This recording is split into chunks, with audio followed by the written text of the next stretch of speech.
in the afternoon. Yeah. Okay. I like, for example, spontaneous. Yeah, but it's at the end I say it should not be so spontaneous.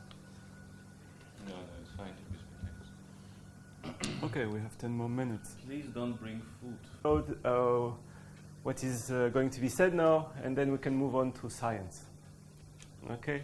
So I just wanted to, of course, welcome everybody and thanks all the speakers here. Of course, organizing this meeting was it was like a full job. And so what I did is I wrote a couple of stuff. I wanted to improvise, but I decided to write something about this experimentalist ID meeting with theoreticians.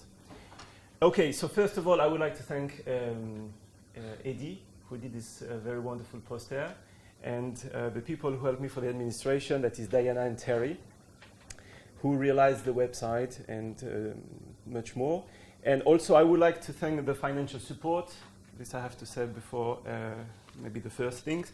Half of it is coming from my Human Frontier Science Program grant, and the other half is coming from the Arthur and Rachel Belfair Institute, at which finance the mathematics and computer science department.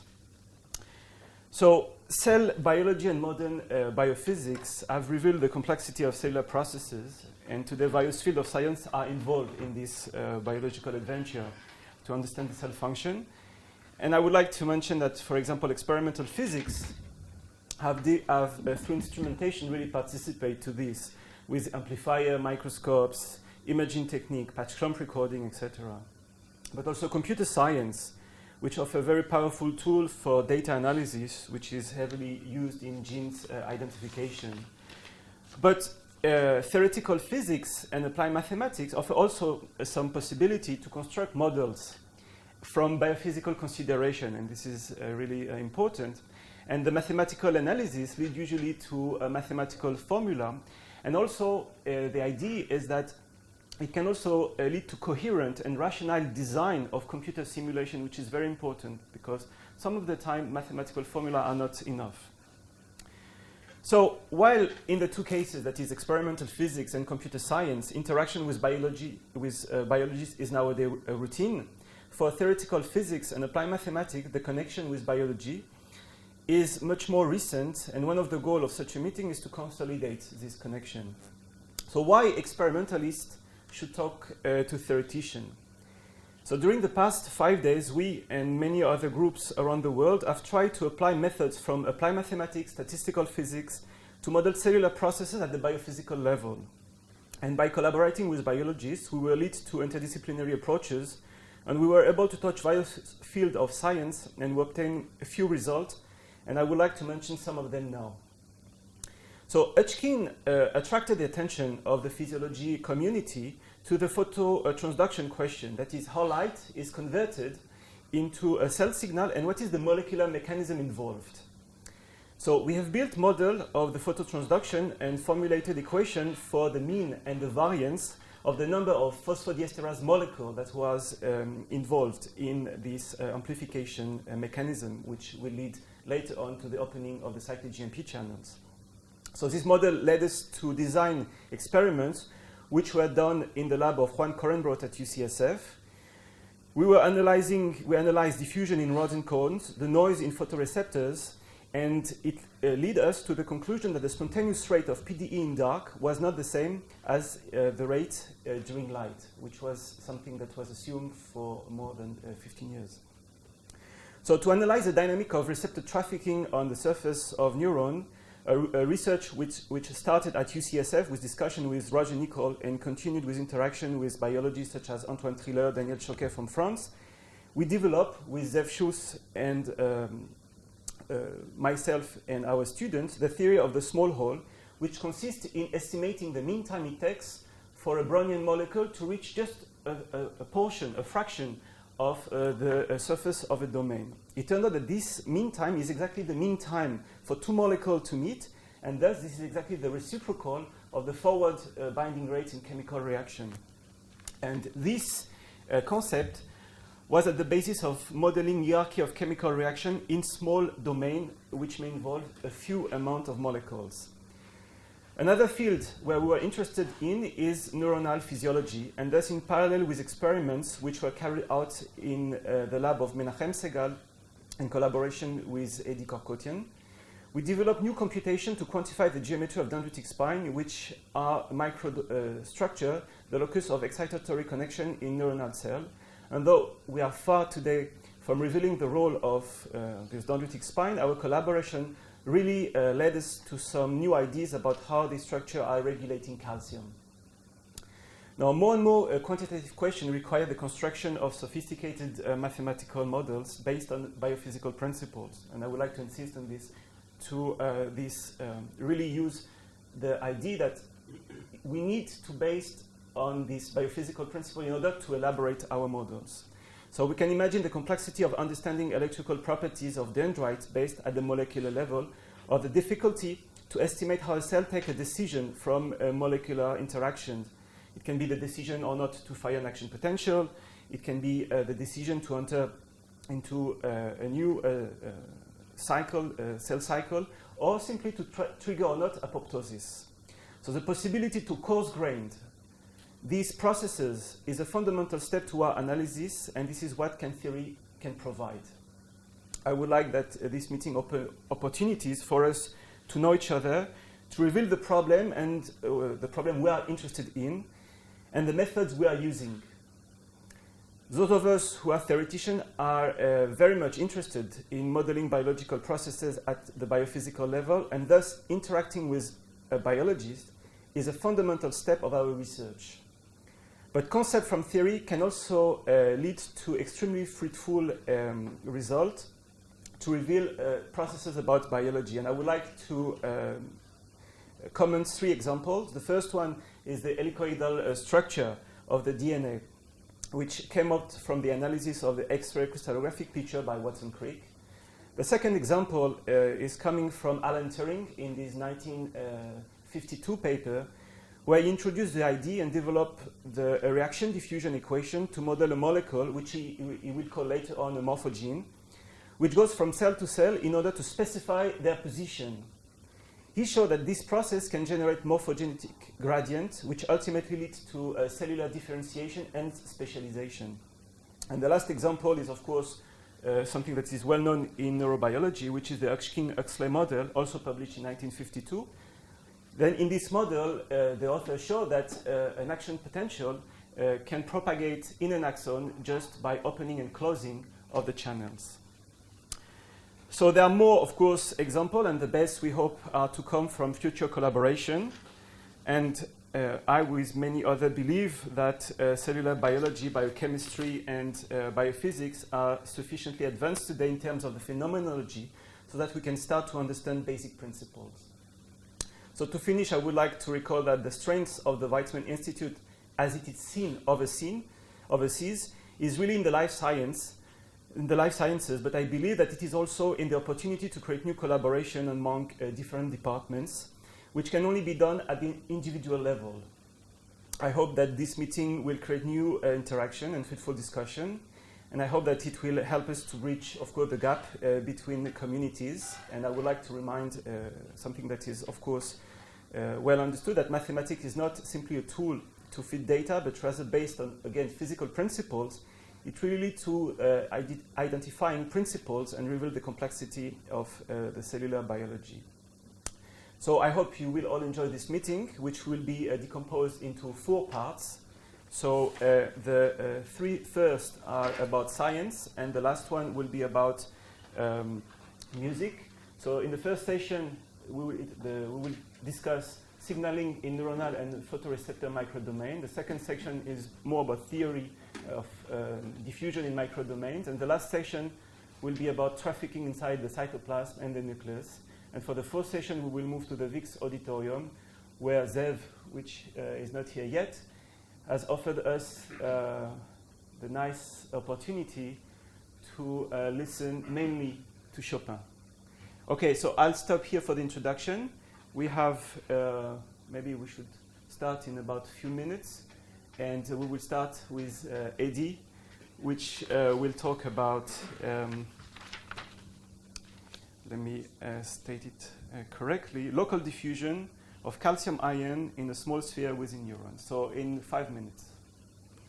Eddie, please. Yeah, thank you. Good morning to everyone who came so early. I know it's so difficult. And thank you, David, for a nice introduction. So actually, I should say at the beginning that I was asked by Menachem to talk this talk instead of him because he lost his voice partially, only partially. So he's still able to answer some difficult questions. I mean, at the end, maybe if you want to ask him personally. But anyway, this work was done by us together and also in collaboration with David. And I'll try to show in this talk basically why is it important to collaborate with theoreticians, with mathematicians, making nice and flexible models which can be always adjusted to biological results, I mean, which is very nice of them. And actually, why is it that at some stage of several experiments under several conditions, it's quite important to reach this stage that you need theoreticians to go ahead. So this will be at the end of the talk, and as you see, I'm going to talk about calcium diffusion in a small neuronal, let's say, region sphere. So why calcium and why diffusion? First of all, we all know that calcium is very important for everything. Almost everything, like signal processing, transduction, learning, memory, plasticity. All these processes are actually somewhat calcium dependent. And also some processes like gene expression, for example, as shown on this slide, when target is CREB, or cell apoptosis, for example, when calcium finally works on caspase family, can lead to cell death with apoptosis. All these processes are calcium dependent. So not only overloading with calcium will produce such a result of cell death and so on, but also according to data shown by Yanai Fishbane and at Menachem Segal in our lab, shows that in culture, when we look at normal culture with a high connectivity between cells and applying tetrodotoxin, which stops firing actually connection between cells, you can, after several days of exposure, one can find a picture like this, that you stay only with very few neurons on dish, which means that also low functioning, which means also low calcium influx, because spikes are not happening in this culture. Also, this condition is toxic for cells and produces very significant, as you see here, dramatic reduction in number of neurons. So what we know about these two situations, and why is it that in, with stopping firing we get this effect? So we should say first of all that calcium events in neuron can be divided to two major, let's say, groups. One of them is a huge, large calcium event, like backpropagating action potential, as you can see, for example, here. This was done with a calcium sensor. It's a line scan along this piece of dendrite taken from this cell. So you can see it's a huge event, long, and amplitude is very high, and duration of such an event is more than several seconds. With this, if you look at some local events, like shown here, for example, usually these events can be observed next to spines, not always, but in most of cases. Then you can find totally different calcium events, which are much shorter. You can see it's just few milliseconds, and amplitude is much smaller. For example, if you line scan not along the dendrite but across it, then spine is also included. You can see it starts in a spine usually, and then goes to dendrite. So these the events which are observed in the dendrite are all existing like under spine. Not always, but in most of cases. Now, if you look at normal cell connectivity in culture, it looks usually like this. Is just an example. So you can see that, I will play it one more time, that it's sort of calcium wave when one source of excitation sends signal to other cells. So you see it starts downstairs and then, oops, sorry, and then goes to other cells on a field and produces. So we know quite a lot about this sort of cell connectivity. But if we go to another level of observation, for example, if we take a single neuron, like typical neuron in culture, which has, as you can see, lots of sites of connection, because every single dendritic spine, for those of you who doesn't know maybe, every single spine is actually sign of a synapse. It should be a synapse there, at least in 70–80% of spines. They are occupied by a presynaptic terminal. So you can see there are lots of them in typical cell in culture, and in vivo under normal conditions there are even more, density of spines is higher. But actually, to understand what is going on with local calcium events, we should practically go much deeper. As you can see, just to let you feel the scale. So for example, pay attention on this.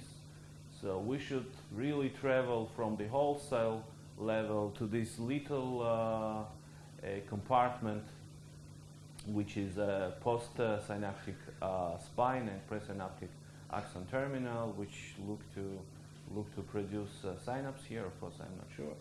So this is the focus of our interest finally. Now, how does it look when we simply follow spontaneous activity in this little region? So I will play you another movie. There are lots of movies at the beginning, just to let you feel it. So please pay attention on little spikes or EPSPs which appear in the dendrite. These are just spontaneous increases which appear usually, if you pay attention well, at the base of spines. These events are so short that usually we don't see them much in spines. We better see them in the dendrite. But actually they are also appearing in a spine, and the reason we don't see them is just because imaging of a full piece is too slow. So in order to see details, we should go to line scan. So why calcium, these local changes in calcium can be important? First of all, we know that spines, every single spine is actually mobile. It's not a stable structure. It can change its geometrical properties, and this is another movie to show it. I like it very much because you can see axon here and spines moving on like along the axon. As you can see, axon is quite stable here, but spines are moving, so they can change their lengths and shape. Or to show it a little bit better with higher magnification, we can go to this one. So it's a high speed imaging. You can see some very fast movements of spine shapes. So some of these processes, not all of them, but some of these processes are calcium dependent. Another point which is also shown by us and by many other people, which is also calcium dependent, is the receptor trafficking, and I think David is going to talk about it later on his part of talk. And this is another movie. Pay attention on this dot, which is GLUR1 connected to GFP. So we can see it travels along the neck and reaches spine head. We have shown that this process, by the way, it's not very typical case, because in most of cases we just see accumulation of this GLUR in a spine and not traveling of a specific dot. So to be sincere, it's just a nice example which shows it. But basically we know also this process is highly calcium dependent. All this I said up to now is just to let you feeling that local calcium changes are extremely important for single synapse, single spine plasticity, which may be also known to you before. So how can we check, how can we investigate these local calcium changes? In which way? Because one of possibilities is just to wait for spontaneous calcium events, like shown in this case. You see there is a spine. At the base of spine, line scan is done along the dendrite. One can observe this local calcium changes in the dendrite. Well, first thing you may probably see immediately that these events are very local. For example, imagine calcium is going up in this region, but nothing stops it to spread, to the right and to the left, because in the focus, concentration of calcium is quite high. In the same time, you see it stays actually, it has some little spread, and to have to make you feeling the distance, you can see the bar. So it's just few microns to the left and to the right. It's quite symmetric, but very short. Actually, surprisingly very short. So, but of course, just waiting for such events is not a good idea, because sometimes they happen quite frequently, but sometimes you have to wait more time. So we thought about a system which will produce calcium events not spontaneously, but according to our wish. That's why we produced, yeah? Question. If you try to simulate the diffusion of calcium, how far would it get? So Oh, okay. I will touch this point closer to end. It's a very good point, actually. That's why I wanted to show at the end that we need models, exactly, theoreticians to do such a model, and I will really touch this question closer to the end. So we are producing now this sort of local calcium increases. I'm going to explain it more in a few seconds, in a few minutes. So just pay attention. This is typical for all the next presentations. Like it's a scale. So color is coding actually distance. So you see that the red is focus of event, and every next color is like about 1.5 micron or a little bit less apart from the focus. So on the graphs you will see different colors of curves. So every color speaks about the distance from the focus. It's a general like for all following pictures. Now, how we do it? First of all, I want to show you example of such and sort of, I would call it artificial synapse. Of course, it's not, but I mean, I like this word, artificial synapse. So just pay attention on this region. You see the red dot there. I'm going to explain you what is it, and just look here. At some moment, you will see calcium event. I hope you saw it. So one more time with little shift will be shown here, somewhere here. Yeah, and another time just slower if you didn't catch it. Of course, it's very short, it's very transient, but we like it very much because I mean it is comparable by timing with like natural spontaneous event which can be observed. What is the time scale of this flash? Flash itself is duration? it's a few milliseconds, from few milliseconds to 15, 20 milliseconds. That's all.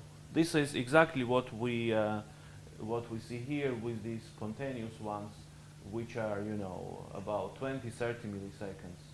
So the same. This is actually artificial one.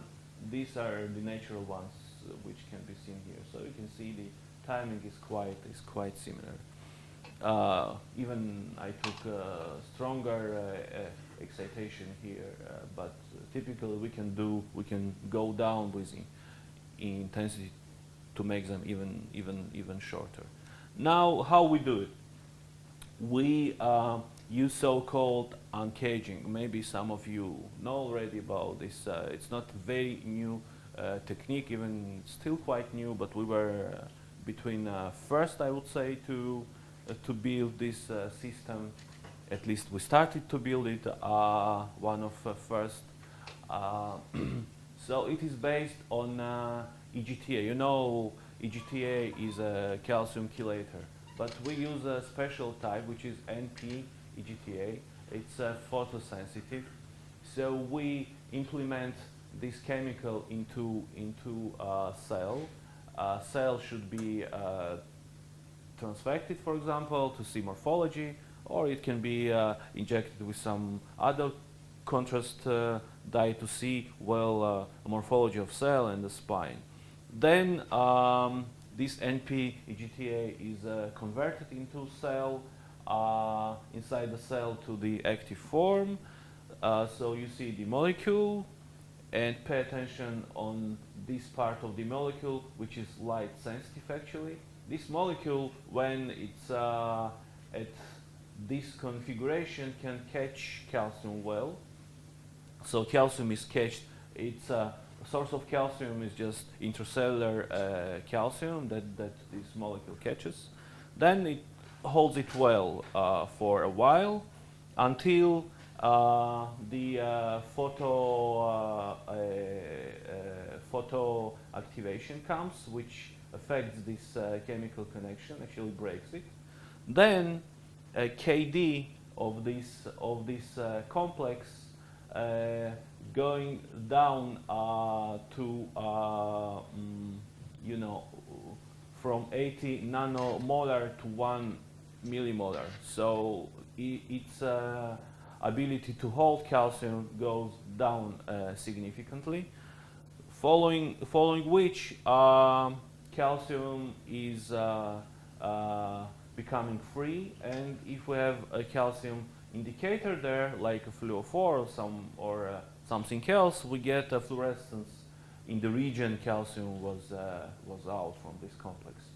Of course, it will happen only locally in a place we do this photoactivation. So photoactivation is actually done by UV light. It's an additional source of light which actually affects this chemical connection. So this is the optical system to do so. We have two lasers here, the red one just as a reference point, and the UV laser to make the job. So they are coming to same optical axis and then sent to microscope, focused by same objective. We do imaging, and we have here a special dichroic at the mirror to sense specifically this beam down to this specimen. And finally, this is just optical scan of this of this process. And finally, we can make a hole. Hole, of course, is just indication for us about the size of this spot, because it's a UV light, so we don't see it practically.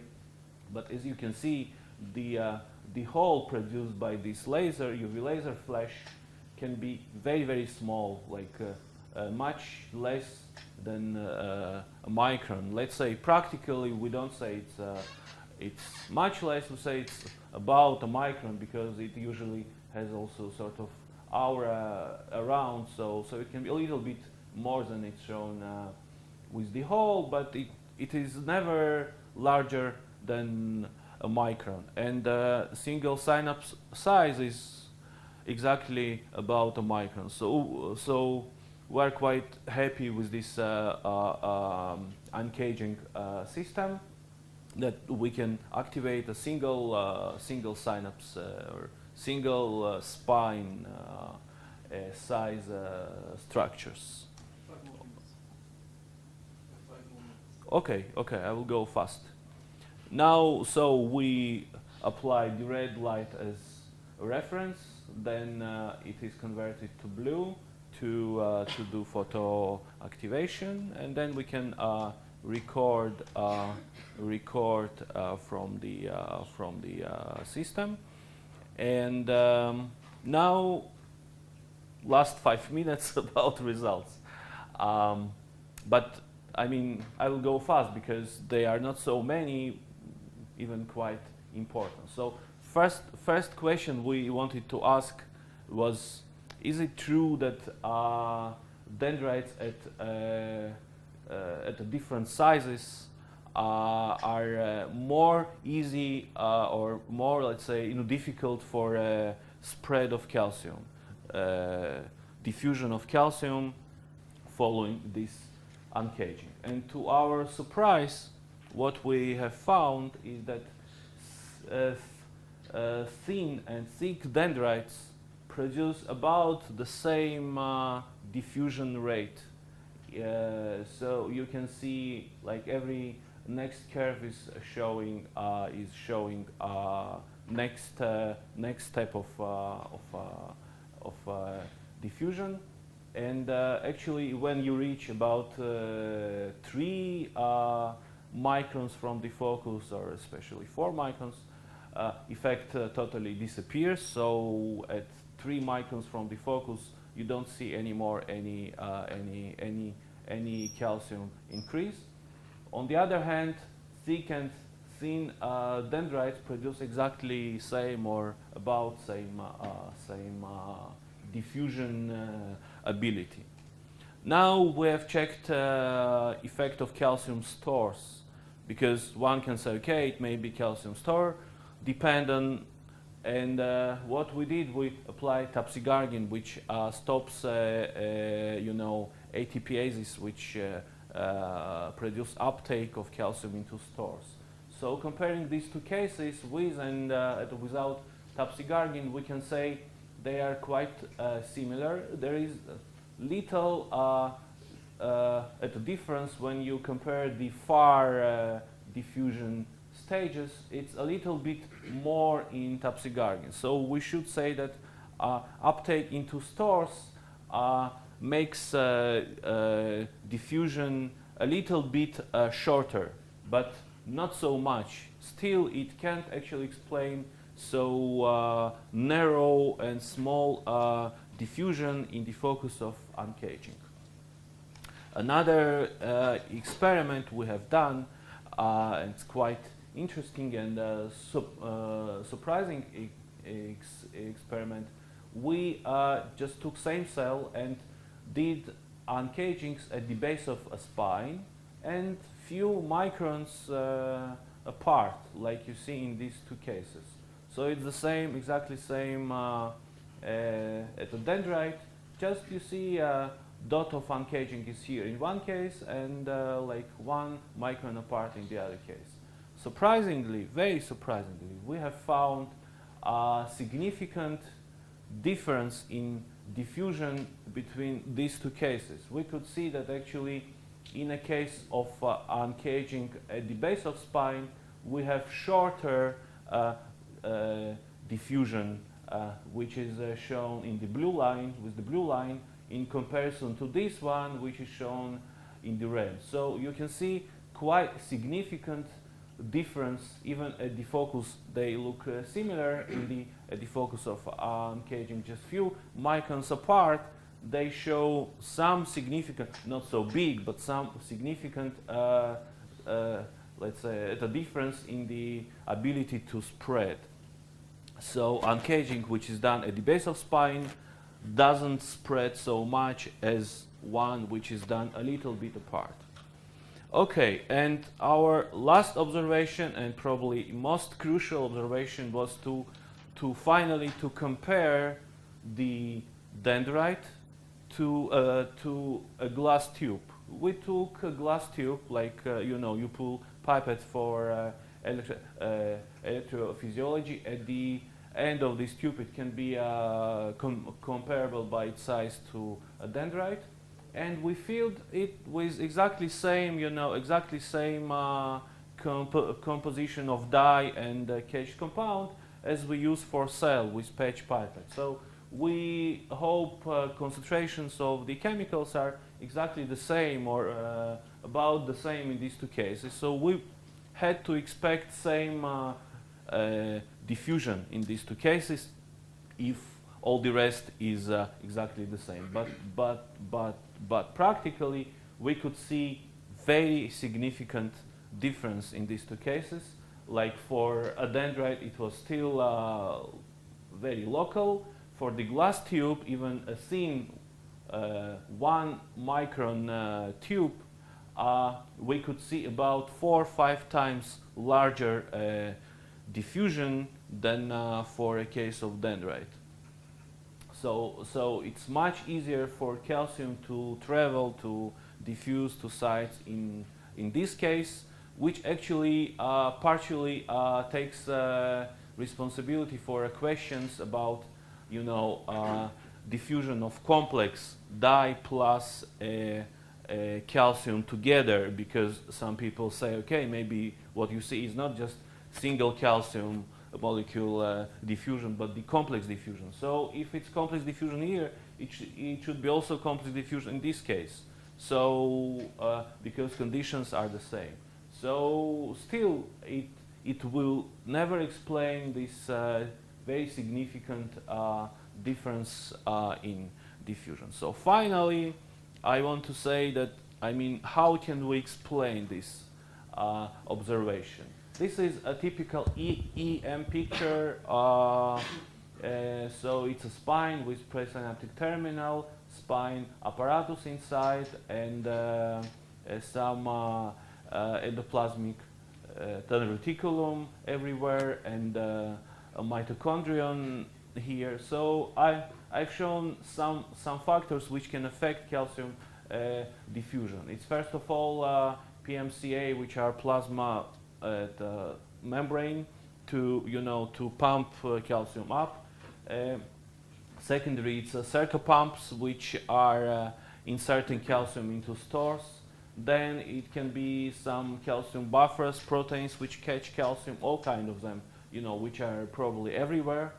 And finally, crowding, some crowd. And now, please pay attention and believe me that this picture is quite typical, that crowding at the base of spine is typically much stronger, much higher than apart. Because, for example, you can find mitochondria in many cases at the base of spine.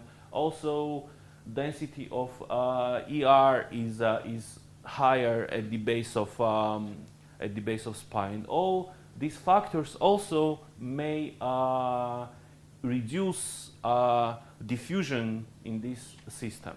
Now, I mean, every of these factors, because we don't have natural buffers, we don't have circopumps and PMCA pumps, we don't have in the glass tube.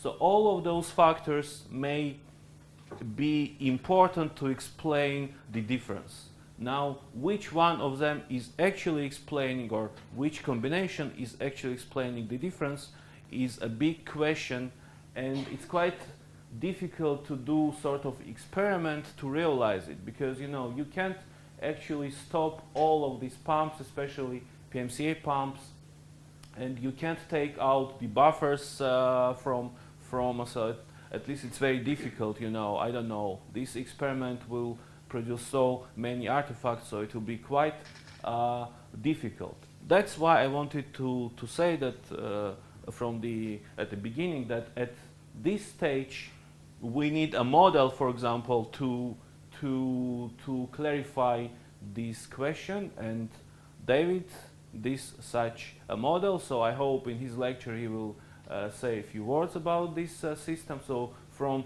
this point he may continue to say a few words about the progress in this work, and I hope this example will help you to believe that in some cases, in many cases, theory can be quite important for biological experiment continuation. Well, thanks for your attention. Sorry if I take a little bit more time.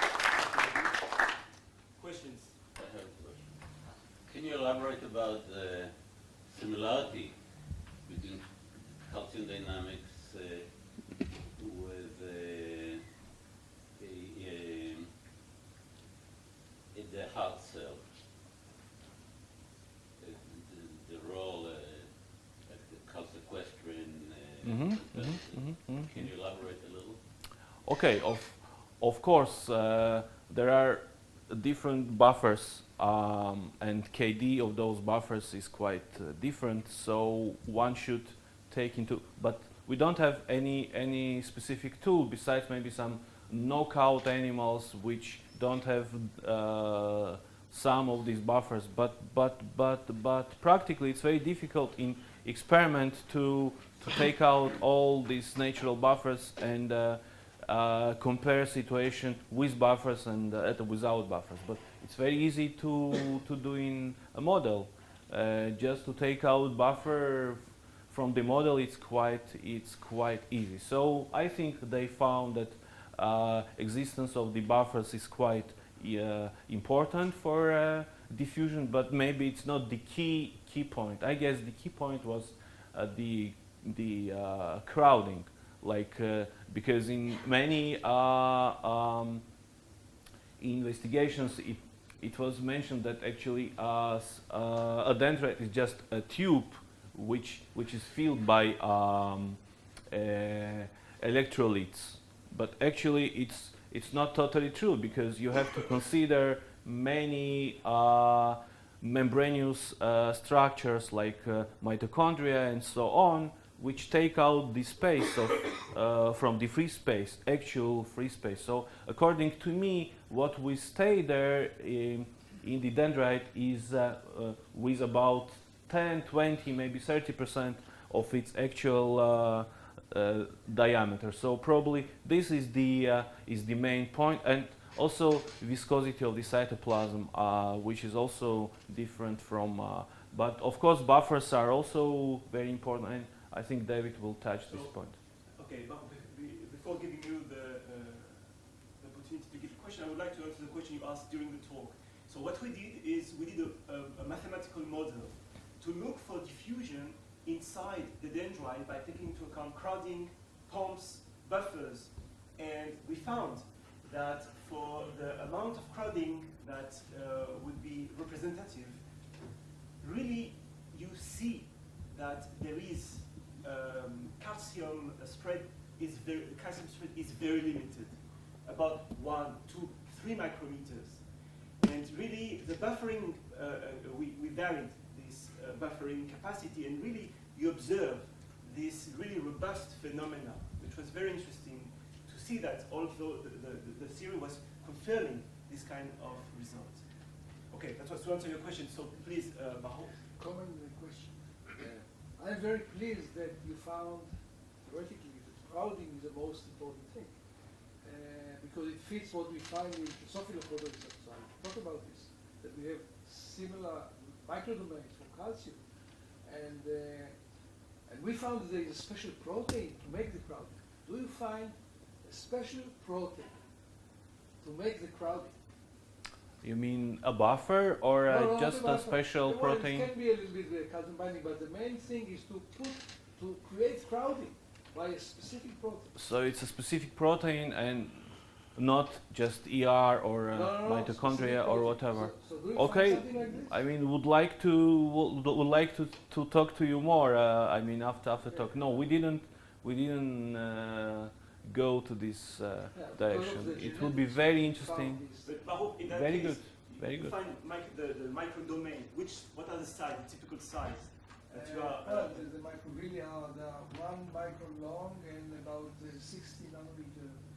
60 nanometer, yeah, but this is much shorter than what happened inside the dendrite. I mean, Yes, but still, I mean, there is a special protein. okay. Okay, There is the no. crowding. So I was very pleased Okay. to hear that crowding you found vertically is the most important. There is one question: if this protein is also existing in mammalians. This is first, or something similar no, to it. No, but And- these are something functionally homologous. But Okay, it's specific. it's very interesting. Very interesting. Great. Presentation. And initially I gave a title and an abstract that deal with this question here about the role of tomosine in vesicle mobility, and then I thought to be a little bit more general and to try to connect our work to more theoretical part and modeling, and therefore I'll give 3 examples of our work in connection to modeling and theory, and this will also include in the last part the role of tomosine in vesicle mobility. And our main idea is to understand the molecular mechanism of synaptic transmission, and Eddie gave a nice introduction for neuronal signaling. I just want to mention that in our brain, neurons are connected via the synapse, which is shown here, and vesicles filled with neurotransmitter are fusing with the plasma membrane here and activating postsynaptic receptors which sit in the dendrite, which we just heard a lot about the calcium dynamics. So the vesicles are spread in the terminal in different pools. There are some vesicles which are close to the membrane, some of them are located a little bit further away, and it is thought that the vesicle in the synapse undergoes something like a synaptic vesicle cycle.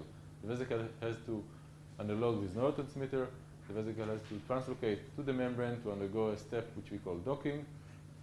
After docking, the vesicle is still not mature to fuse, and it has to undergo several steps of priming, which I will speak about later, and only then the vesicle is fusion competent, and a flux of calcium, which might reside from an opening of calcium channel, cause the vesicle to fuse, release its content, and then the vesicle undergo endocytosis. So we have some kind of a cycle of vesicle docking, priming, fusion, and endocytosis, and this cycle go all over again in the in the presynaptic side and transmit the signal to the postsynaptic side, where we show the calcium spikes that Eddie just showed. So this process is controlled and coordinated by a large number of synaptic proteins. Some of them sit on the vesicle, some of them are on the membrane, and some of them are cytosolic. And our aim is to understand what is the role of this specific protein. And just for example, it is known that 3 proteins, which are known as the snare proteins, one of them is sitting on the membrane, which is called synaptobrevin, interact with 2 proteins which sit on the plasma membrane, SNAP25 and syntaxin, and these proteins form what is known the snare complex. And the snare complex is the target for botulinum and tetanus toxins, and when these toxins cleave each one of these proteins, secretion is just stopped and there is no neurotransmitter and the person is paralyzed. So these are the snare complexes, and this formation of the snare complex is very important both for the priming and the fusion. Without that, we don't have priming and fusion. And our hypothesis is that if we upregulate the amount of snare complexes, we can upregulate secretion in a process similar to what might happen during short-term plasticity. And if you downregulate the number of snare complexes, you will have downregulation of synaptic transmission.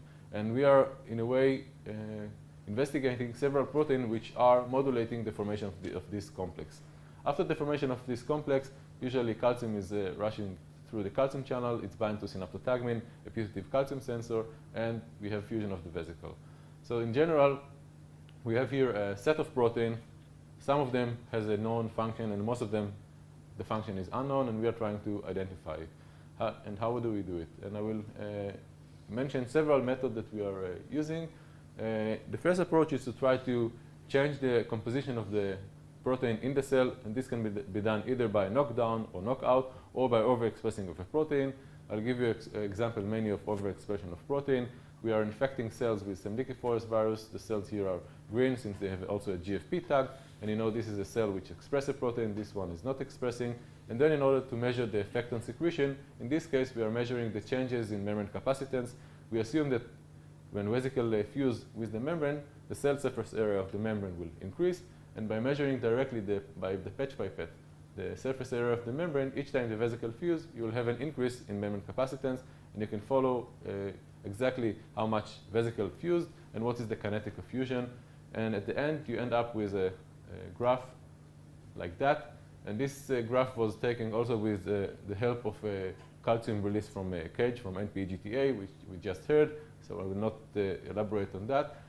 At the end, what we have to concentrate is on the left, on the right side, on the middle panel. We show that when you stimulate the cell with a large increase in calcium, from 200 nanomolar to about 20 micromolar, you can measure secretion that occur in 2 phases. There is a fast phase, which we call the exocytotic burst, and a slow component, which we call the sustained component. Now, kinetic analysis of secretion from a chromaffin cell shown that these different phases of secretion represent the fusion of vesicles that reside at different pools. For example, the burst component represents the fusion of 2 pools of vesicle, which are fusion competent.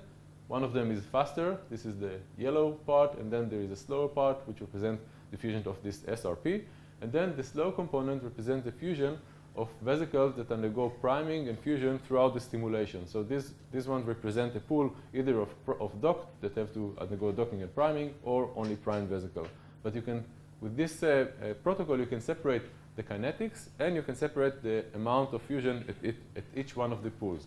And what we are usually doing is we are taking this kind of graph and fitting 3 exponents to that, and you can see this is only simulation. You can see that you have a nice fast pool. This is the yellow, and then a slow pool, and then a slower pool, and you can know exactly how many vesicles fuse here, here, and here, and you can also know the time course of fusion. And having that, you can nicely try to play with some kinetics and try to build a model that can show you what is the rate constant of vesicle that goes from the reserve pool to the unprimed pool, and then what will be the rate constant that can explain such a behavior for the movement of vesicle from each one of the pools and for the fusion itself.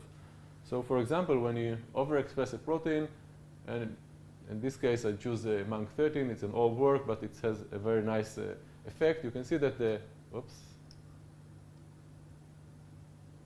one could see that this protein enhances secretion pretty dramatically by about 3 to 4-fold. You can then start to, you can then fit this kind of changes and see how much each of the vesicle pool increases and whether there are also changes in the kinetics of fusion.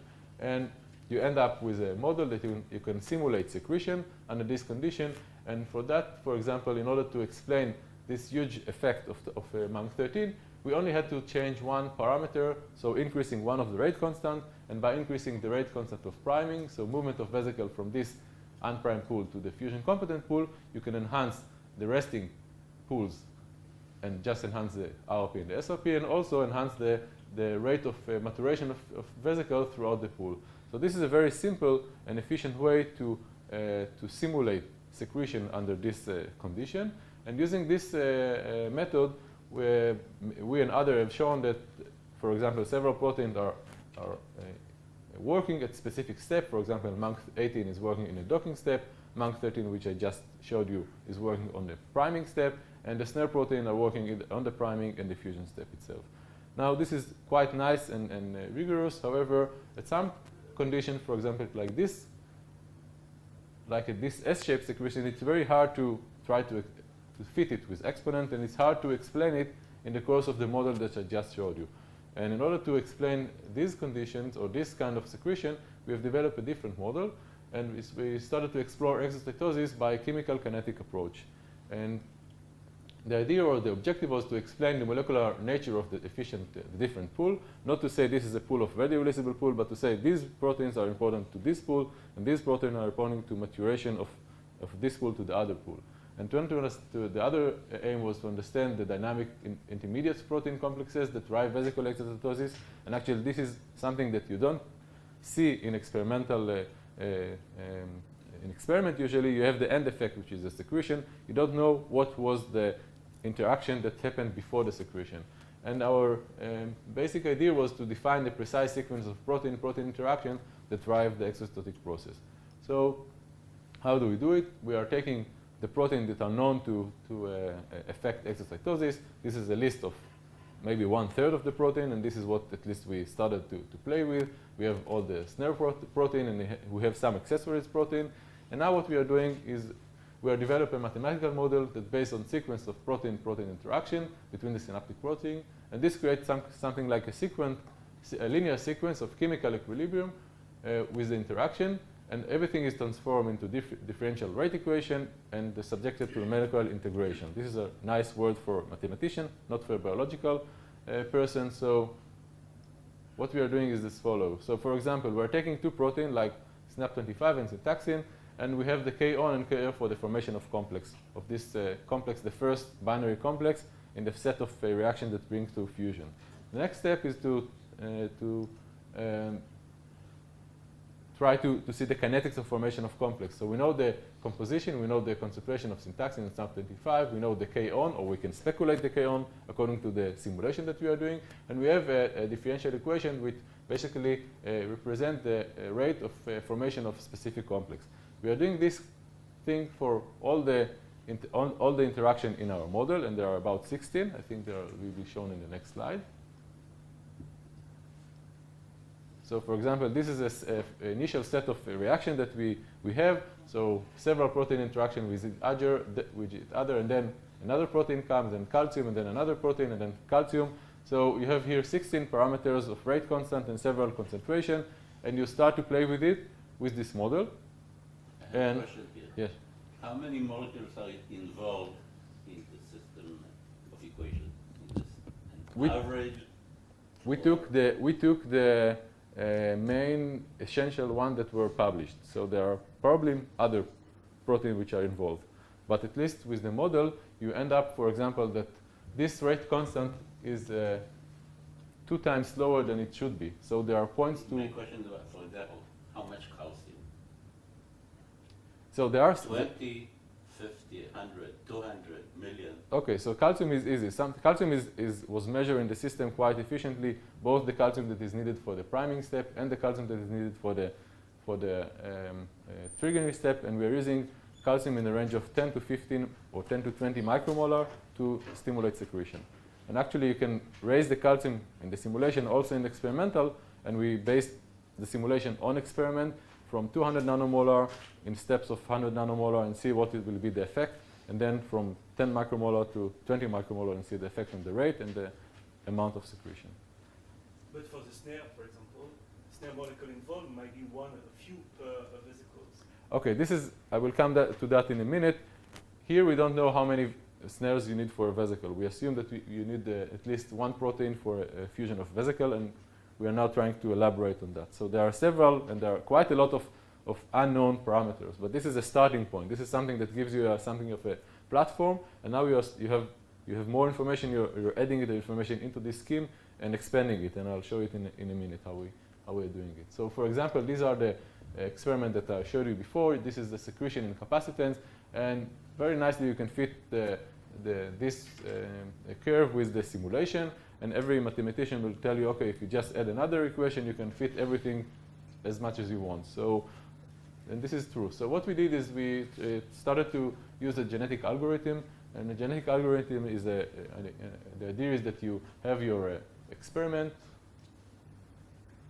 and you add all the equation into your computer, and the computer start to guess, or the program start to guess for the right parameter for each of the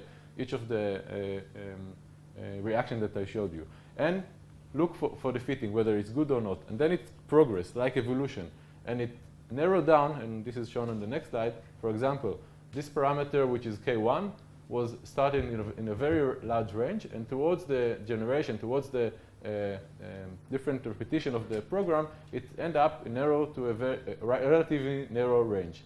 On the other end, this KD is still quite diverged. So if I show you, if I come back to the previous one, you can see that when we start the simulation, the fitting is not good, and towards the 3000 simulation or generation, the simulation is quite good. So if you take one set of parameter, you can fit it quite nicely. But many of the parameters will be diverged. In order to try to limit it, what we did is we add more constraint, and adding more constraint was to add more experiment. And I will not show you all the experiment we did, but we added several experiments like changing the calcium, deleting one of the pools, changing the resting or changing proteins, and at the end we ended with a narrow range of parameters. Which this is the minimal global minimal for parameter for this kind of model. It might be different if you add more parameters, and at least, for example, if we took this S-shaped secretion, we could not fit anything with the model, and we had to add another branch, and this branch exactly fit or explain the idea of calcium, of binding of calcium to Minke 13 protein. And when you add this root here and you use this genetic algorithm, you can get a very nice fitting also for the S-shaped secretion. And the nice thing is that when you add this modeling into your system, you are starting to get information and conclusion that you will never get from experiment. For example, this step here, which is the initial binding of calcium column to Minke 13, acts something like a calcium and priming dependent calcium switch. What is the idea? This step is very slow, with a time constant of about 50 to 100 seconds. So if you elevate the calcium briefly, and you have no vesicle that have matured or underwent this path, nothing will go, and you will have no secretion. However, if you elevate the calcium for a very short period of time, let's say 10, 20 seconds, to a level of 200 nanomolar, the KD of this, the KD is around 200 nanomolar, and a lot of vesicle will mature, or a lot of complexes will form. And now if you stimulate the cells, you have much more vesicles standing here, and you will have secretion which will be higher. So this step is like a step which will decide whether you have a lot of secretion or not a lot of secretion, depending on your previous calcium concentration that were before the step. And this is something that might be similar to what happened in short-term plasticity, that calcium elevation changed the history of the cell depends on the calcium elevation. This will determine the amount of secretion. So this is one mode of simulation that we are using in order to simulate secretion and try to understand the complex or the complex system of several proteins that are involved in secretion. The other part that we are doing now, and this is still in process. We are trying to learn the effect of syntaxing clusters on snare complex formation. And actually, this might relate to your question. We are trying to understand not on a homogeneous environment, but more on a 2D environment, what will be the interaction between the proteins. So this is a picture of syntaxins on the membrane. And this is a picture with a STED, which show the protein in much higher resolution. And you can see that the proteins are not homogeneously diffused. They are clusters, and this is syntaxin, one of the protein which form the snare complexes. And our idea is to try to understand what is the effect of this cluster on the formation of snare complexes, and what will be the effect of the rate of the effect of this cluster on the formation of different type of complexes. So, for example, if we are doing an experiment, and this experiment was done by Dana Bar-On, and what she did here is she took a plasma membrane sheet of PC12 cells and measured the kinetics of formation of snare complexes, and you can see that time 0 there is no complexes, and when the time goes up, you can see that more and more complexes are formed. And if you look on the kinetics of formation, you can see that the formation of snare complexes occur in two phases. There is a fast phase, which ends after about 10 seconds, and then a faster and a slower phase, which end up after 60 seconds. When you then try to disassemble these snare complexes with NSF, you see that the disassemble also depends on the concentration, and there might also be two components for the disassembly. So both assembly and disassembly processes occur in two phases, and we wanted to understand whether these complexes, this clustering that we see here, has anything to do with the two kinetics, or the two-phase kinetics of formation and disassembly of the process of the complexes. And this is still in progress, but what we are doing now, first we can disrupt experimentally the complexes and see what is the effect. And the second thing is to take everything to a simulation and try to simulate it with and without complexes. And the way that we are doing it is shown in the following slide. So we have built a 2D stochastic simulation to simulate the diffusion or the movement of protein between different points on the membrane. So for example, we have syntaxin, SNAP25. Each of the points here is one protein. And each of the protein has the probability to move to the right or to the left or up and down. And we can define the probability to jump from one to the other space.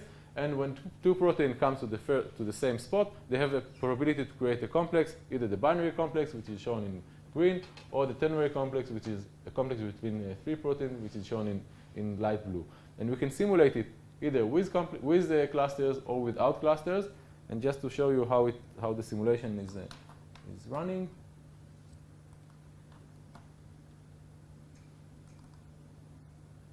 So for example, this simulation will be without any complexes. And you can see these are the proteins, they are moving. Oops. And from time to time, there are complexes formed. I'll just facilitate it. And this is after 5 minutes, for example. And this will be after 10 minutes. You can see that there are much more complexes formed homogeneously. And you can do the same thing for the same simulation with complexes.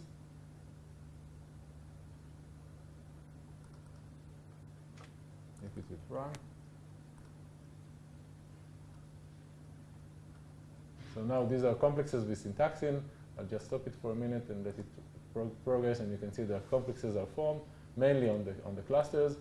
And at least according to the simulation, the clusters are not important for the formation of the complexes. You can get the same kinetics more or less without the clusters. So now we are trying to understand. Clusters that move? In our simulation, they hardly move, and in reality, at least in the latest publication, they don't move either. So they were trying to take images every couple of minutes, and they seem to be quite stable. But there is movement, or proteins are going out of and in from the complexes. And this is something that we can add to the simulation.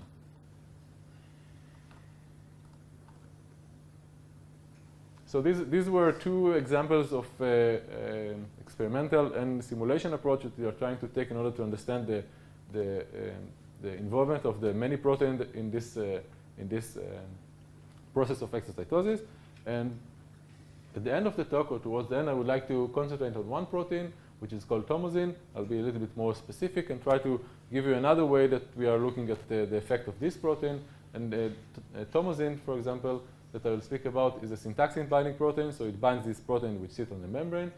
Our motivation came from the finding that if we look on the staining of tomosin in the brain, we can see that there are areas which we have a lot of tomosin, which is the dentate gyrus, for example, and there are areas which has less tomosin, so there might be different in the efficacy of the synapse to release. And actually, what we show in chromaffin cell is that tomosin reduce the probability of release, and actually these synapses have a relatively low probability, so there is quite a nice correlation between the localization of tomosin and the behavior of the synapse. And we are now trying to understand whether if we change the composition of tomosin in the synapse, whether we will change the ability of the synapse to have higher or lower probability. But for the moment, I will show you something that we did already. I'll jump these two. And what we did is we overexpressed tomosin in chromaffin cell, and we found two things. First, if we stimulate the cell with the same flash photolysis, you can see that there is a dramatic decrease, and tomosin is red, control in blue, in black. There is a dramatic decrease in the amount of secretion towards the initial second of secretion. If you look on the number of docked vesicles, the number of docked vesicles is the same. And this led us to the suggestion that tomosin acts in a post-docking step, and we have several more evidence that I will not show you, that tomosin inhibits vesicle priming, so inhibits the formation of primed vesicles. So we have here a primed vesicle, and we assume that primed vesicle is tethered to the glass or tethered to the membrane with the snare complexes, and we assume that this vesicle will have a very low mobility. And if we add tomosin, for example, the mobility of this vesicle or the priming will be less efficient, and this vesicle might have higher mobility. So what we are trying to understand now is what is the effect of tomosin on the priming, and we're trying to understand what is the trying to understand or to characterize vesicle priming according to the vesicle mobility. Our assumption is that primed vesicle will have much less mobile mobility compared to unprimed vesicle. How do we do it? Actually, we have to get a method that allows us to look at a single vesicle, and we are doing that with total internal reflection microscopy. And the idea is that using this technique, we have the possibility to illuminate only a very small fraction of the cell and only the vesicle which sit near the membrane, and we'll have the possibility to look on the movement how a single vesicle moves and what is the mobility. What is the principle of the technique? When a laser beam is transferred through an objective with a high numerical aperture into a cytoplasm with a low numerical aperture, the laser will be refracted according to Snell law. Now, if you move the angle or the position of the laser, and the angle will increase, at the end you will reach a critical angle that all the laser beam is going to be reflected back to the objective, and this is the total internal reflection. Now, when this occurs, there is an electromagnetic field that just crosses into the cytoplasm and creates this evanescent field. Now, the evanescent field has a very high intensity here and a very low intensity after 200 nanometer, and therefore, if you have a vesicle, I'll just give this. If you have a vesicles here, you won't see them, but if the vesicle comes closer to the membrane, its intensity will increase, and you will be able to see the vesicle very nicely and to detect its movement. And basically, you don't have any out of focus fluorescence if you are not illuminating this area. So this is a very nice method to show or to look at vesicle only at a certain area which is close to the membrane. So I'll skip several of the technical details, but at the end, you have a possibility to look on the mobility of the vesicle. And Izhar in our lab brought a macro that can track the movement of the vesicle, and you can, for example, see what is the trajectory of the vesicle, and you can also play a little bit and simulate how the vesicle move. This is one vesicle, and then come another vesicle, and how it changes in X, Y, and Z. And from that, you can get a lot of information about mobility and ability to fuse.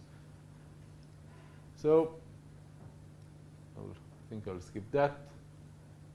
What we wanted to check is what will be the effect of tomosin, and I'll show you briefly what we found. Initially, what we were interested in is what will be the diffusion of the mobility of the vesicles. And from that, what we did is we detected the vesicles, and track the vesicle for about 60 seconds. And we noticed that there are two populations of vesicles. Some of the vesicles are resident. They stay on the membrane, on the plasma membrane for a long time, so above 60 seconds. And some of them just come and go. And you can divide them and have a histogram which will show that about 60% of the vesicles are resident, and there are a population of vesicles that come and go, and these vesicles probably are not undergoing docking and priming, and they are just going away from the membrane after a while. Also, we can detect the diffusion coefficient of the vesicle by measuring the mean square displacement, and this shows that the vesicle, some of the vesicles has very low mobility, some of them have high mobility, and you have some kind of a Gaussian fit. However, when we looked at the movement of a single vesicle, we noted that this type of presentation is not accurate, and this is an average movement of the vesicles. And a single vesicle sometimes is stable, sometimes is moved from place to place, and if you do the average, you basically miss all these peaks. And what we are now doing is we are tracking the velocity of the vesicle. We are checking what is the distance and the velocity that the vesicle moves from point to point. And we found that if you look at the distribution of velocity, the distribution is skewed. Now, if you want to compare between mobilities of a vesicle with or without treatment, or with or without tomosine, it's really hard to use this kind of distribution, since if you take either the mean or the median, you will not get a right representation, since you have a lot of vesicles which very high mobility, which will affect your value. Therefore, we were looking for a different way to describe it, and we found that if we plot everything on the log scale, the distribution is normal, and then you can clearly see and clearly get the mean. And this will be the value that we are now comparing between different vesicles. So we found that one of the first things that we found here is that the vesicle mobility value distribute log normally, and this gives us a possibility to take this value of the mean as a parameter to compare between the different conditions. So what is tomosine doing? In order to see what tomosine is doing on secretion, we're stimulating the cells and following secretion of vesicle, and this was done by a combination of two approaches. I'll go back. 5 more minutes. Okay. Each fusion event is marked by the disappearance of the red light and appearance of a flash of a green light, and I will not have the time to show or to explain this, but this film shows you the disappearance of vesicles. And then when we compare what is the effect of tomosine, for example, we show that, I will just go on maybe one or two things. One of the main things is that we saw that while in control cell, most of the vesicles that undergo fusion comes from a resident pool. In tomosine overexpressing cell, there are much less vesicles that undergo fusion from this resident pool. However, there are much more vesicles that undergo fusion that comes from a newcomer. So there are much more vesicles that just come and stay for a while and then fuse. And if we look on the kinetic of fusion, you can see that the kinetic of fusion is also altered by tomosine. While control cells show this type of kinetics, tomosine overexpressing cell, the kinetic of fusion is very slow. And we found that the dominating thing is that is the slow fusion of vesicle of the newcomer vesicle. So the newcomer vesicle is something that attenuates their fusion or attenuates their immobilization, as I show you in a minute. And we also found that, for example, the amount of vesicles that fuse in tomosine cell from the resident is smaller. So two things that we saw is that tomosine reduces the release rate of newcomer vesicles, and tomosine reduces the release probability. So we wanted to understand, does tomosine reduces the release of the newcomer? So while this rate is low, does it release their immobilization? Does it delay their immobilization? And when we look on the immobilization of a newcomer vesicle before it undergo fusion, you can see that in control cell, the vesicle undergo complete immobilization, reaching very similar level to resident one, while tomosine cell has some problem to undergo immobilization, and our conclusion is that tomosine inhibit the immobilization of newcomer vesicles and therefore inhibit their fusion.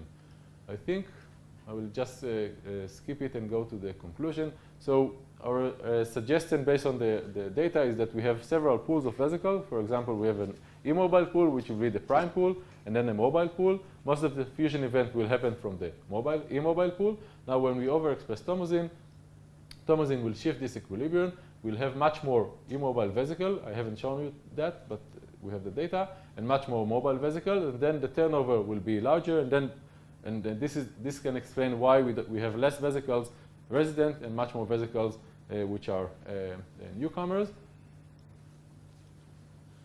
And when we stimulate the cell, we can see that calcium bypasses this stimulation, and you can see that there are much more vesicles which fuse in tyrmosin, which are newcomers. And this fits nicely with the data that we find in the flash photolysis experiment, which show that although the initial secretion is slow, there is quite a lot of secretion during the sustained component, very similar to what we see here. So I would just like to thank the people who did the work. Aviv Metzer did the work on the modeling. Dana Baron did the work on the 2D simulation. Ofer Izar did the work on the tyrmosin. And the work was done in collaboration with Menachem Gutman and Eti Nachniel on the work of the modeling, as will Yoram Luzon and German Ludelman on the 2D simulation, and also with Thomson Land about the PC12 cells. Thank you.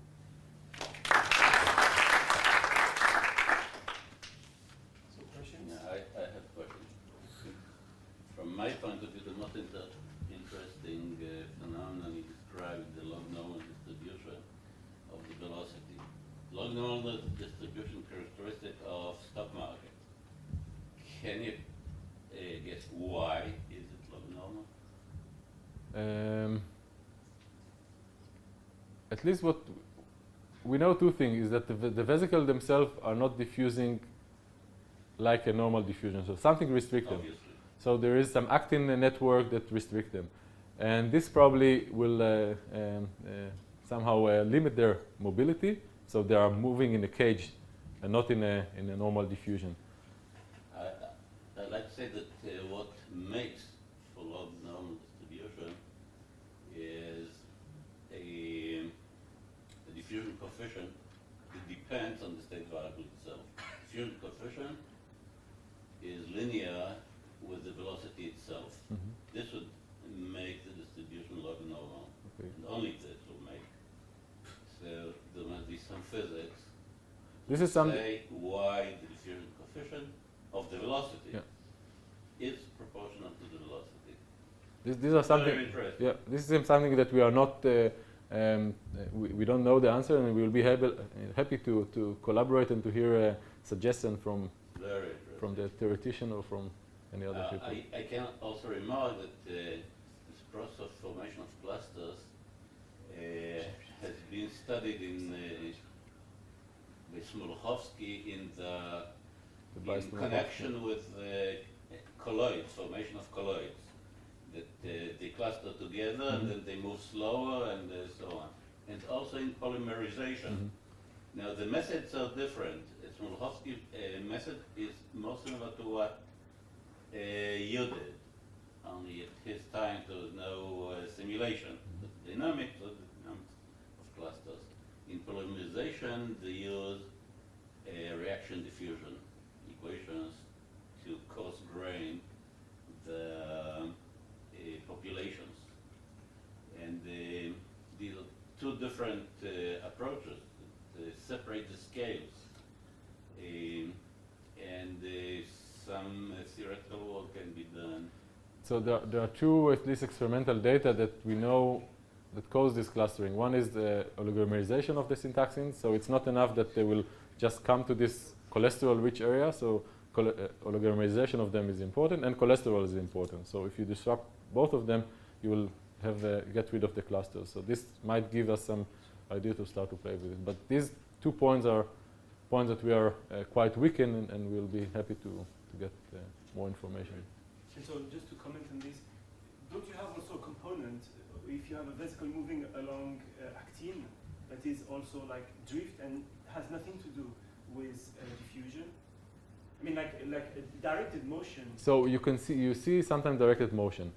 Usually in the very narrow range that we are looking, there are hardly any directed motion. So there might be directed motion. Maybe I'm not.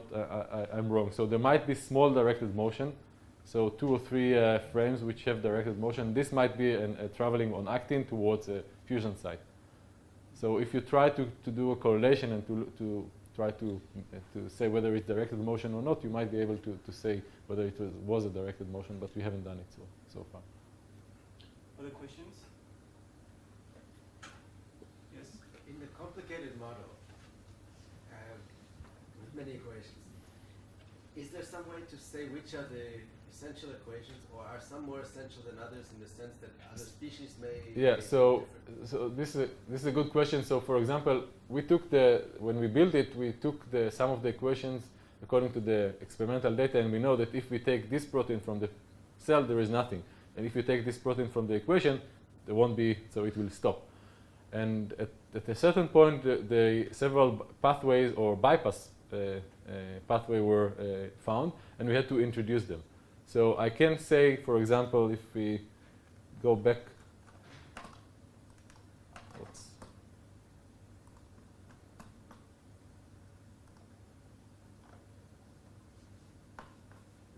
think this is the right one. So for example, synaptotagmin 1, if you knock down synaptotagmin 1, you still have secretion, but it's much slower. So we have to introduce this pathway, which is much slower. If you take down each one of the snares, everything will be stopped. In general, in kinetics, you see the time limiting steps. That's true. That's the path that Yeah, reaction yeah. goes through. In general, if you have a series of a couple differential equations, you have some kind of big matrix, and you have principal components, eigenvectors, and the major ones are the ones that describe the system. The others you can say are innocent details. I wonder if you can analyze to see which is the most important. I will be happy to learn how to do it, at least what we did, and I don't have the image here. We are detecting the differences or the changes in each intermediate, and this is what you just mentioned, throughout the progress of the reaction. And you can clearly see that, for example, this reaction is very fast, but this reaction is very slow. So this might be a rate limiting step for a certain point. Now, can I extrapolate or conclude from that whether it's essential or not, or this? I don't know. Conceptually, is to say that if you write the equations in a list, you wrote them in the order that you wrote them, Mm-hmm. but you'd like to organize them in some kind of a clustered manner. So this is something I think that we have still to improve, and I'll be happy to hear how to do it. Or if there are students who are interested, I'll be happy to. So I have a question on Thomasine. So if you go to the last slide, you show us, let's say, some kind of summary of what we can think about the process of fusion of vesicle. And of course, so we would like to understand here, is Thomasine, where Thomasine is coming from? It is just in the medium and it has just to bind? Or it is secreted in a specific I think you are asking the... by calcium when an action potential is coming? Do you have some evidence about this? I'm not sure I have I have something like that. So this is actually what we are interested to understand, what is, where is it coming and what is it binding and how does it do what it does. So for example, if I try to take this a little bit another step further, what this molecular suggestion, this is only a putative scheme, will suggest that we have these different pools of vesicles. This will be a cytoplasmic, this will be docked vesicle with Minke or exocyst. And now when the formation of the snare complex is done, which is shown here, the vesicle will change its mobility from high mobility to low mobility. And then you have more complexes form, what you asked before, and complexing synaptotagmin binds, and then you have fusion. So all these steps here will have low mobility, and there will be some sequential step of priming. Now, for example, what I think Thomasine is doing, it's not doing now anything, it's affect, in a way, two steps which are the same. So it will affect the formation of snare complexes, and actually if it affects the formation of the snare, the first snare complex, the vesicle will not be able to undergo this switch to low mobility, and there will be much more turnover. I only showed you part of the data. And if Thomasine inhibits the formation of the subsequent snare complexes, the vesicle will have it will interfere with the fusion. So the vesicle will stay in low mobility, and these are the resident vesicle, which we show that there is a 30% reduction in the fusion of these vesicles. So what we are thinking is that Thomasine is interfering with the snare complexes, and we have evidence that Thomasine binds syntaxin directly through the snare motif and also might be through other domains. So this might be at least the molecular explanation. However, and I must say we are still at the position that we are pretty sure that there are other proteins involved besides syntaxin and tomosin, and we don't know which are the other partners for tomosin. So we tried different these two hybrid and other IP, and so far we couldn't dig out any other protein that interact with tomosin. It might be through the cytoskeleton or through other interactions. So you answer that tomosin is a soluble molecule, it's always there, and so when vesicles arrive, it's a soluble, it binds, and there is an equilibrium constant. It's a soluble, and after stimulation, for example, with activation of ROC, which is a kinase, it phosphorylates syntaxin, and this brings more tomosin to the membrane, it brings more tomosin to this area. And this might be part of the inhibition pathway. But regularly it's soluble, and it attracted or it recruited to the area of exocytosis after stimulation. Okay. Any other questions? Okay, so thank you again, and we'll come back after the break in about 20 minutes. We'll be moved at 4:50, and Avi Minsky's talk, which was at 4:50, is now moved. Okay. The level of modeling is very, very limited. So I hope that you will help me after you hear the talk, because we need to do modeling. So the talk is the roles of the GQ and TRP channels in light adaptation. Light adaptation, I'm sure you know, but I'm not sure if you know what is TRP, and GQ, I'm sure you know. It's one of the Gs. As you know, I'm talking about photoreceptor cells.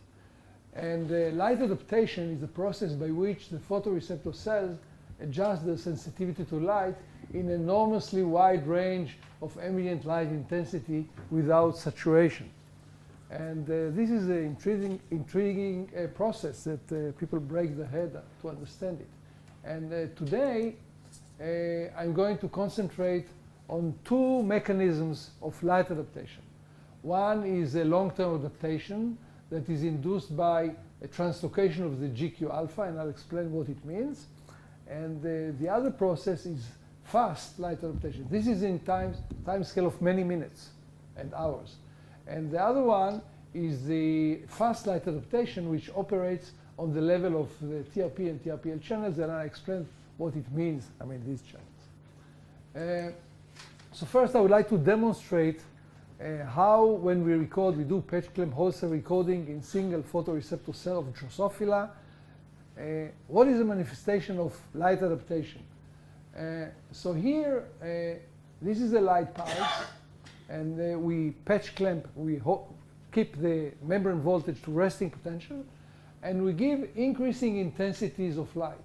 So when we look at the very, very dim light, you see discrete current fluctuations. And these two traces are amplified 10 times here. And you can see some of the astonishing properties of the photoreceptor cells, that they are being sensitive to absorption of single photons.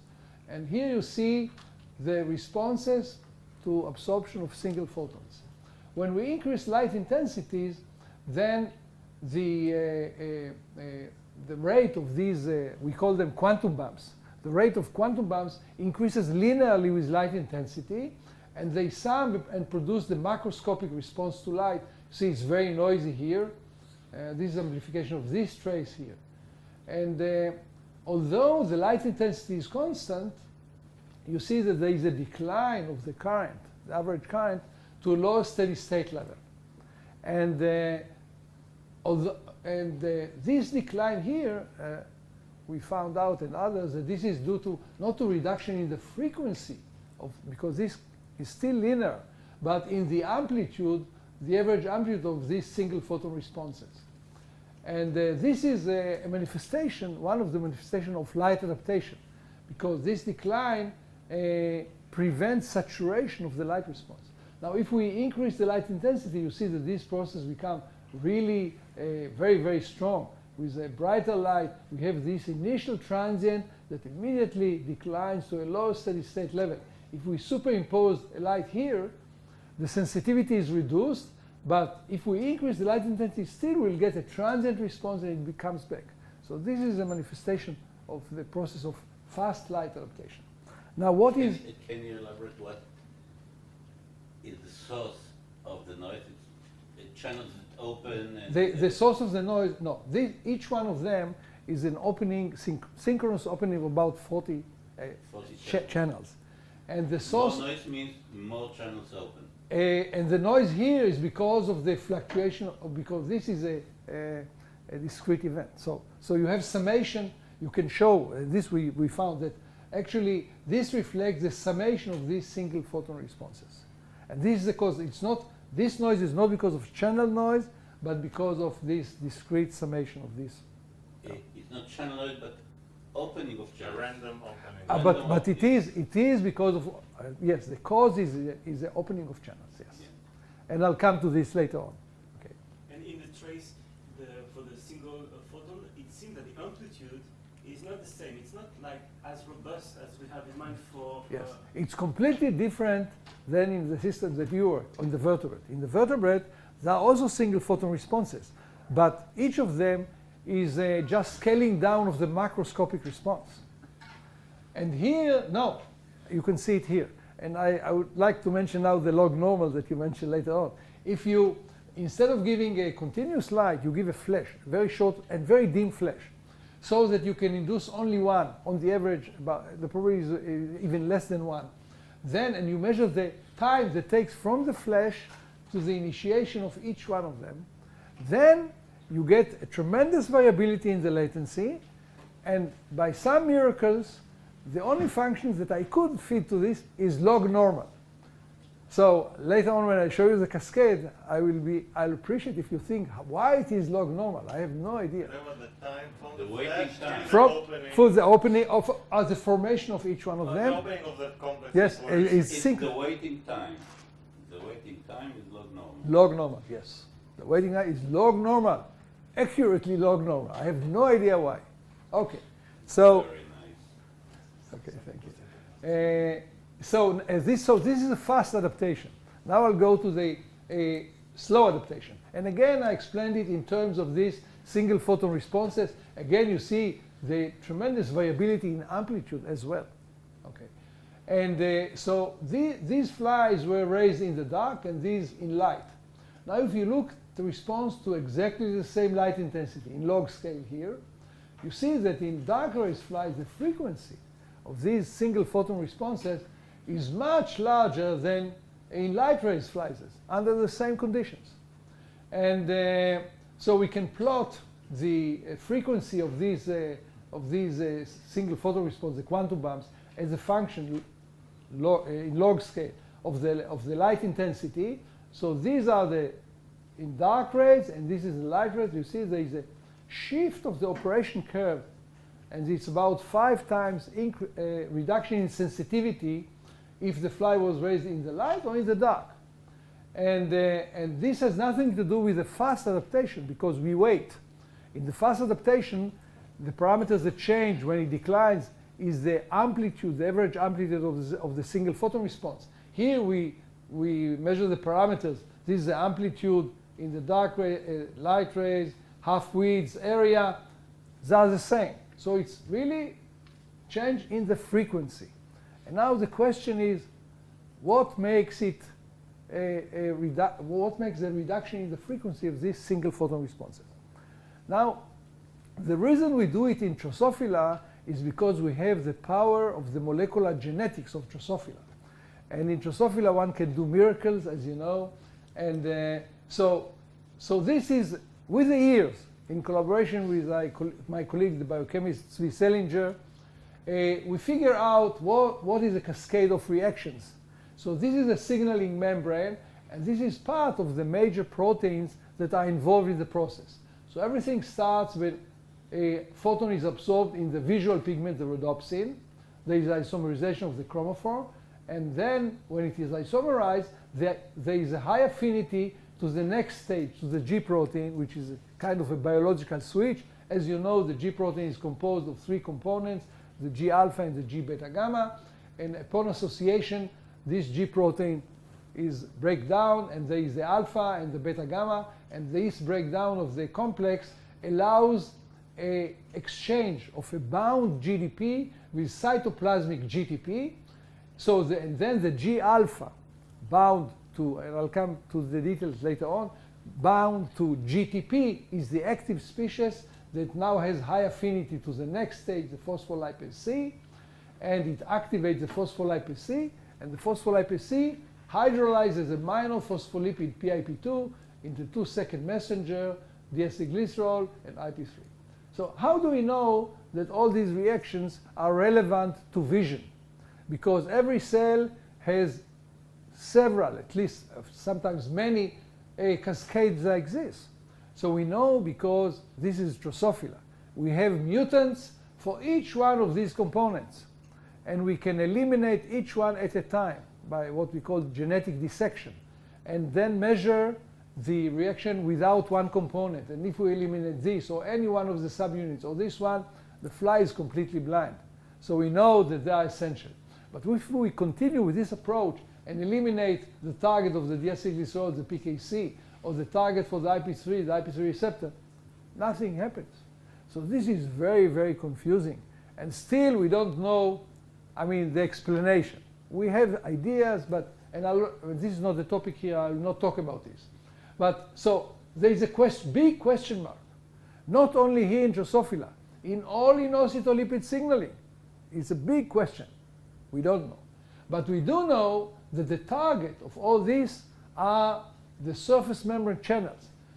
The major channel is a channel that I designate the name TRP, which stands for transient receptor potential. And this is because of a mutant that does not have this channel. It's a long story. Later on, there was found another channel called TRP-like.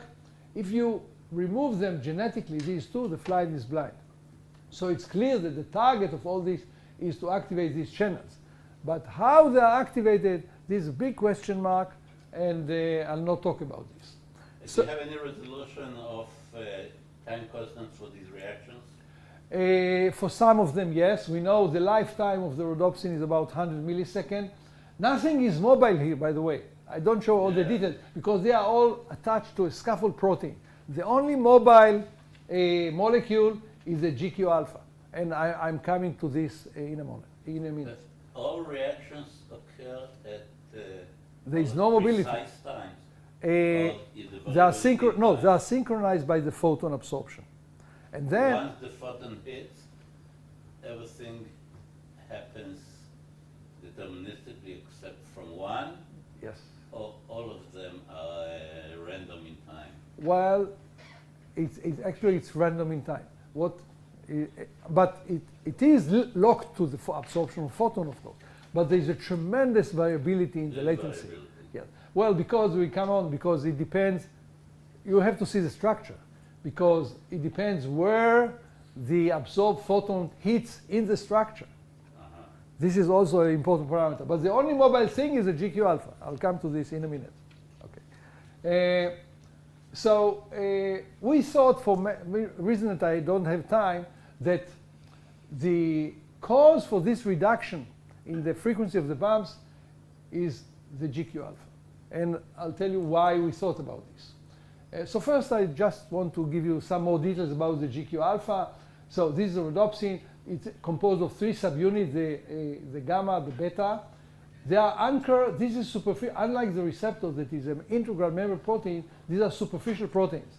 And they are anchored here by lipid, by reaction that is called frenylation. The G gamma is attached to the membrane, and the G beta is attached very tightly to the G gamma. This frenylation is a CO-ester bond, and it's a stable binding. Now the G alpha is also bound by a lipid, and this is palmitoylation.